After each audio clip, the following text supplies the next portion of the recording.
Good morning, Avery. How are you doing today? Hi, I'm doing well. Thanks for having me. Absolutely. Oh, why not? I mean, look at what you guys are doing with this series, Weird But True series. I mean, now you're talking about birthdays and fun, fantastic thoughts to celebrate and things like this. This is a fun book.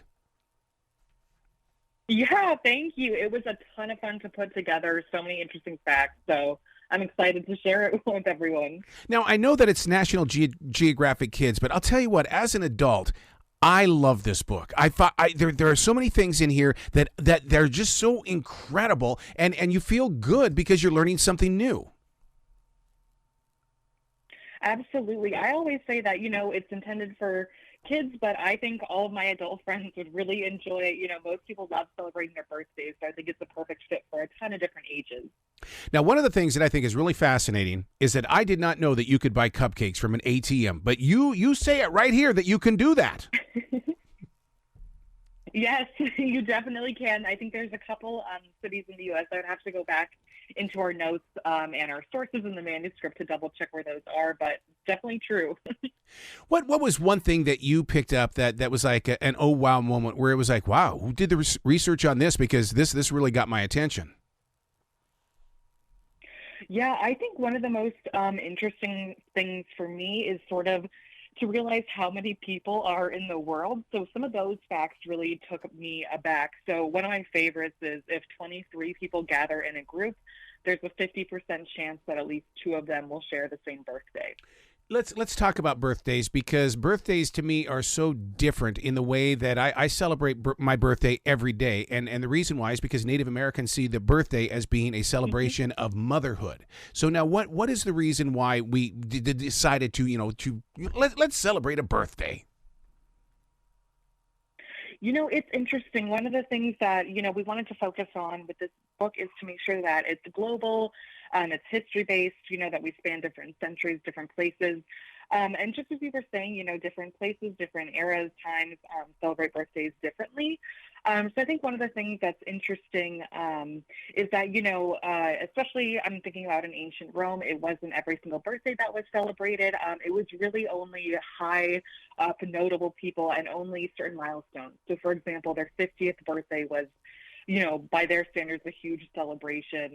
They had a cake made with olive oil, honey, Yep. grated cheese, which were luxuries at the time. So I think those kind of things are really, really interesting to learn. Also, what kind of gifts were given to babies, to ward off evil throughout the centuries. A lot of fascinating stuff. Let's talk about those babies, because it really has become the norm when it comes to a 1-year-old baby's birthday. It's like, really? Is the baby going to remember this? Right. So I mean, what is the reason? Fascinating. Is it just part of the story for the baby so we can put it in the baby book? It's interesting. Our authors did a lot of digging into that question of, why do we celebrate birthdays in the first place? Why, nowadays do we do that? And there's so many different answers that they were able to dig up that we couldn't really narrow it down to one specific answer. So instead we focused on, examples throughout history and different crazy birthday parties around the world and different statistics. One of the most wow-worthy to me is that the Sultan of Brunei had one of the world's most expensive birthday parties, a $25 million bash with a performance by Michael Jackson. God. Now, I'll tell you the people that I feel sorry for the most when it comes to birthdays, and that's those that were born after, let's say, June 15th up to August 31st. And the reason why is because everybody else got to have a birthday party in the classroom. Those of us that were born in the summer months, nope, we didn't get those birthday parties. It's true. I was born on August 19th, See, you so get it. I always wished. Yeah, I do get it. Well, one of the things, I mean, this is more than just celebrating birthdays for the human being and stuff like that. But I mean, I love the way that Montreal celebrated their 375th birthday. I would like to go across this bridge. I mean, they lit this thing up. Yes, it's gorgeous, and that's one of the fun things is our, designers and photo editors really work magic on the interior of the book. It's so colorful, so exciting, and you get to see, how these different buildings were lit up. There's in Dubai, the Burj Khalifa lit up too. So they're gorgeous images throughout the book, and really exciting to see. Now, I am shocked though that in the early 20th century, the teeth removal in the British world. I mean, they as they got older, they started removing teeth. I mean, I don't like that idea.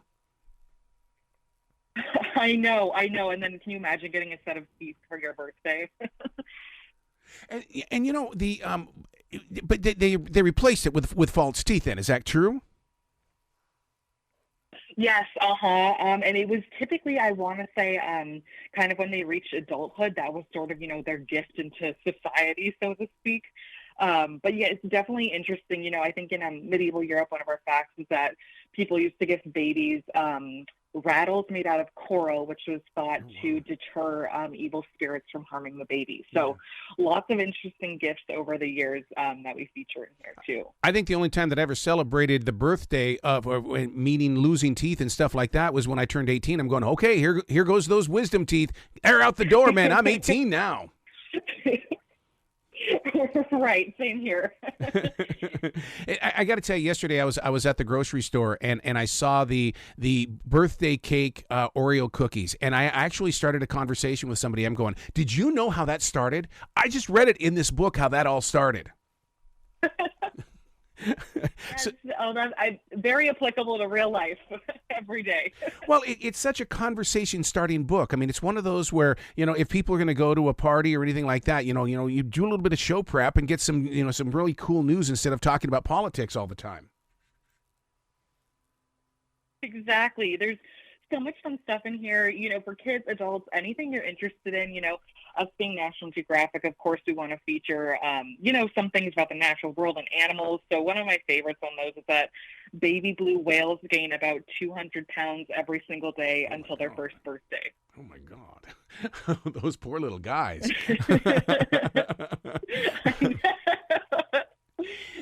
We live in this world where the birth certificate is so important, but Paul McCartney, I guess, has the most famous one. It sold for $70,000. Boy. Yes, and there was another fact in there. I'd have to double check on the wording. One woman's name was 1,000 words long, maybe a little bit longer, and they had to basically custom make a new birth certificate for her to fit the name.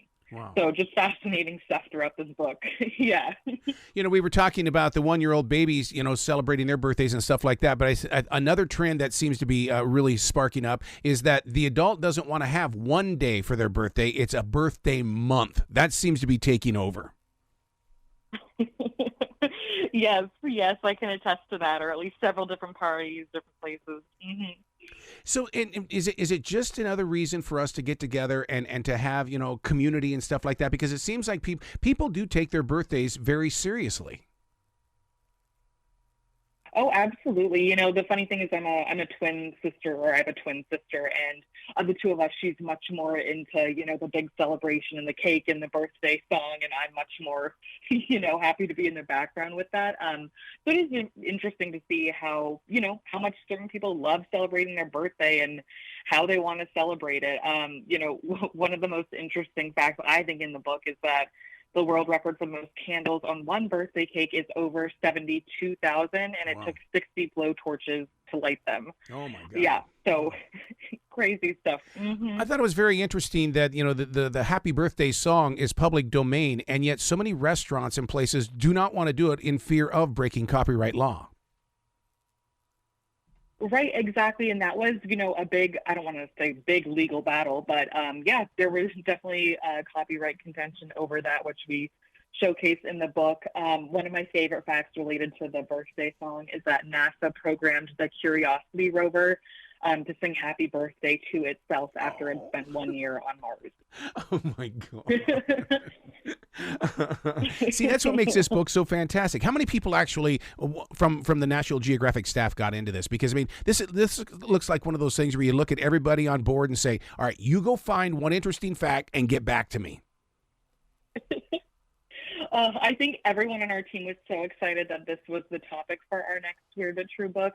And then in terms of actually creating the book, I'm the editor on the project, and then we hire out some incredible writers and researchers and fact checkers, copy editors, And then our in-house photo editor and design team really, work their magic on the interior and bring those facts to life. So people who actually have their hands on the staff in this is probably about 5 people, but, incredible writers that we hire out as well. So it's exciting. But everyone on our team is so excited about this one. And it's so fun, for a last-minute present for your adult friends, too. So we're excited to see what our readers think of it. Somebody's going to be doing, you show some party favors inside this book, and I'm thinking, oh my God, I'm in NASCAR country. I am shocked that this party favor has not been used yet. Right. There's a lot of interesting stuff in there and a lot of things that we showcase, birthday mix that's safe for dogs to eat, or, different kind of cakes that parents have created for their kids that are really over the top. So lots of interesting stuff in there. A birthday that I've never forgotten, and I do try to bring it up to a lot of people, but I'm sure they look at me and they say, "Get away from me, old man," is that when I see a bicentennial coin, or I'll see somebody that, their license, it'll say something, they were born in 76. I'll go, "You have no idea how important 1976 was to this nation."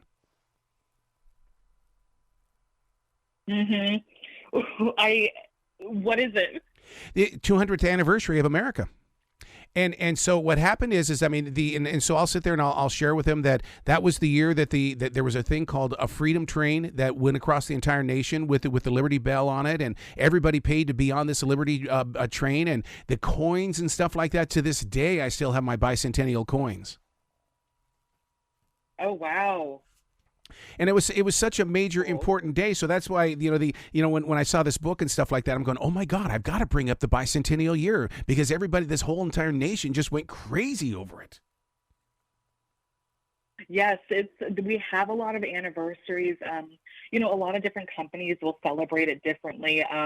In Philadelphia, to celebrate one of its mascots' birthday, they hosted all of the mascots of Philadelphia in one stadium together, and they have this mascot party.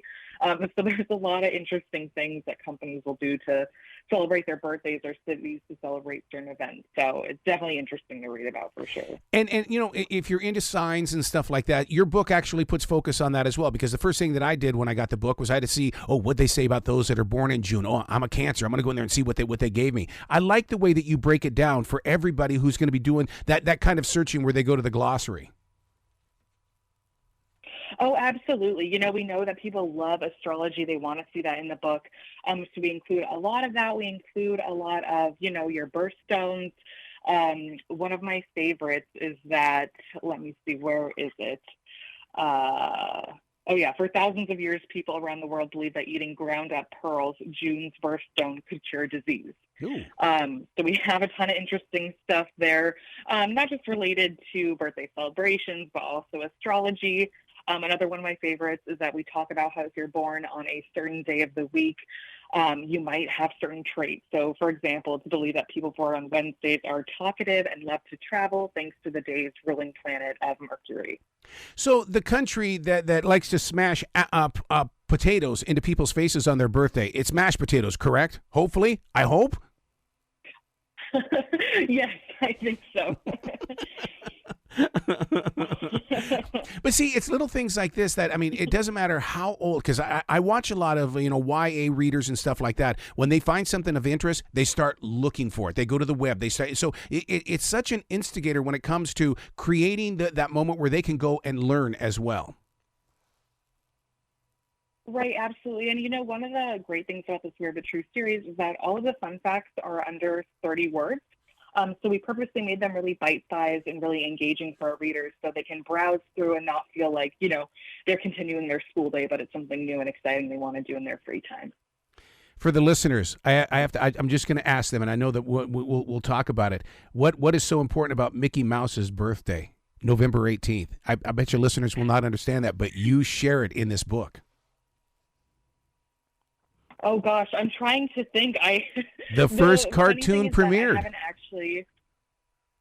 The first cartoon premiered. Yep. Yes. Oh man, exciting stuff, big occasions. Yeah, the funny thing is we release these books about 6 months before we actually have them in our hands. So it's been quite a while before I've seen all these together. Well, and you also preserve history inside this book in the way that the Hubble Space Telescope is near its final moments, but you have in here for how they celebrated the 30th birthday and stuff like that. I mean, that shows how in touch with our real world that you guys are at National Geo.